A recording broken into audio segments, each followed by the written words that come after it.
What's good, people? Ashton Taylor Burns here. Welcome back to my channel. So in today's video I thought I'd talk to you guys about, should you buy an old Toyota? Fucking hope you should buy one. Nah, but for real, so in 2 months time I would have owned this car for 6 years. So I brought this car in January 2015.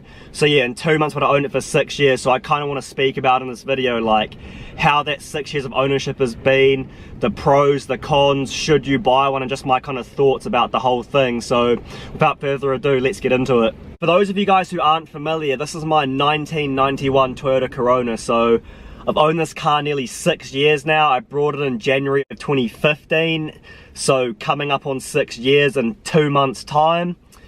And would I recommend any other people buy like an old Toyota? Absolutely, man. Like, they are very reliable cars. They can last an extremely long time. That's if you maintain it, right? If you're thrashing the shit out of it, don't expect your car to last. I've had this car nearly 6 years and like I haven't really had like a shitload of problems. Like, this car's never broken down, and I've literally driven this car like up and down the entire country, driven it all over the place, driven it 15 hours on a fucking day, never had a problem with it at all. Like, yes, I've had like, you know, like random like battery dies or what have you, but like I'm talking about like actual like a mechanical issue, like when I'm driving the car, hasn't happened. Very reliable car.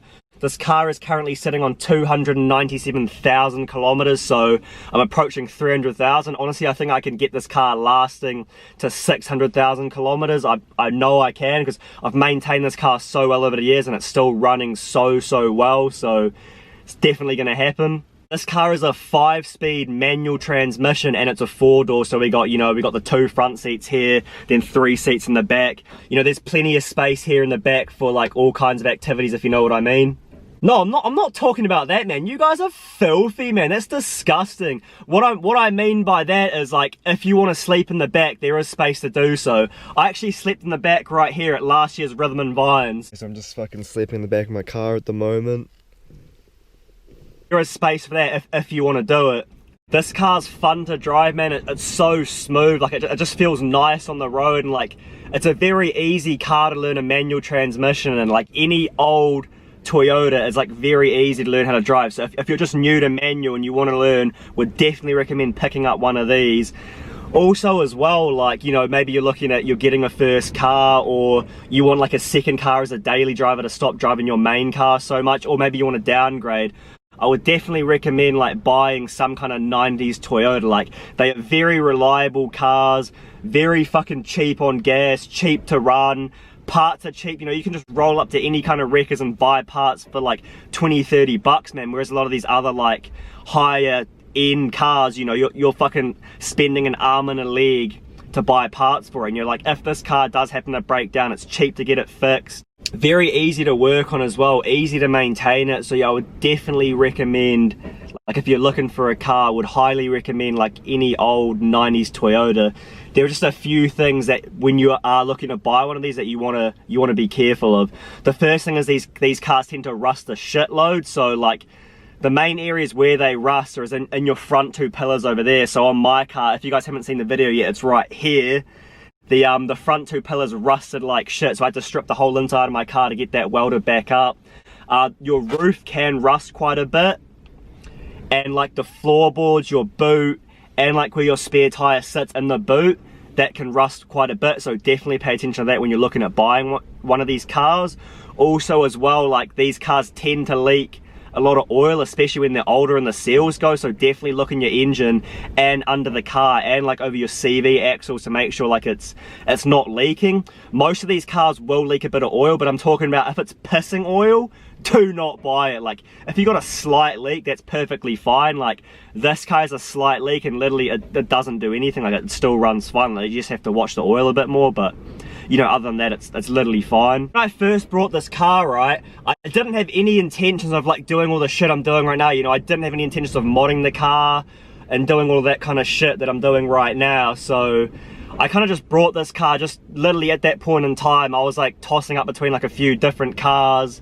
I don't even know like why I picked this one when I brought it. Like, you know, I brought the car for $1,400 nearly 6 years ago, and yeah, there's a few other cars I was tossing up, just ended up with this car, just like whatever. And I kind of started like modding it I guess, a couple of years ago, and the reason why I started doing it was because initially I started modding my brother's car, the Mitsubishi FTO. Some of you guys will remember that car. So started modding that, and I just thought to myself, like, fuck, why don't I just try a bunch of all this shit on my car? So like, I've been kind of using this car right here as like a test dummy for all the mechanical repairs I've done, all the mods, all this kind of stuff. Because, you know, if I break something on this car, it's like, whatever, I don't really care because parts are cheap and whatever. But it's like, you know, if I'm doing it to a more expensive car and I break something on that, then there's a problem. Who in their right mind mods a Corona? I haven't seen anyone do it. I might be one of the first people to do it, I don't know. But yeah, this video kind of goes for any like 90s Toyota car, you know, Toyota Corollas, so on and so forth. So this car is turning 30 years old next year, man. 30! For a car, that is fucking old, man. So yeah, how has this car been over the last 6 years of ownership? It's been good, man. It's like, yes, I have had issues with the car, but like any old car, that's bound to happen, right? So like, for this car in particular, I've literally replaced everything there is to fucking replace, I swear. I've replaced the suspension, the front brakes, the rear brakes, the fucking hubs. I've done the cam belt, the water pump, I've took the transmission out, I've replaced the clutch. I've replaced the drive belt, the power steering belt, the exhaust manifold, the spark plugs, like fucking literally everything there is to replace, I've replaced. Like the only thing I haven't done in this car is pretty much like remove the engine. So with that being said, like there has been a lot of maintenance that's gone into this car, but you know, you can get lucky on some of these older 90s Toyotas. You know, if the previous owners have looked after the car, then you can actually buy one of these for fairly cheap and not have too many issues, right? Like if you wanted to buy a car like this, you know, you're looking at between like $1,000, $2,000. So it's like you get what you pay for, right? Yeah, I think that pretty much wraps it up. That's kind of my thoughts on like how it's been over the last 6 years. So if you're on the fence about buying a car like this, then would definitely recommend, you know, it's a great car, good first car, or whatever else you want to do. Thank you guys so much for watching. If you haven't subscribed yet, then drop me a subscribe below and like my shit. I'm out. I'll see you guys on the next one.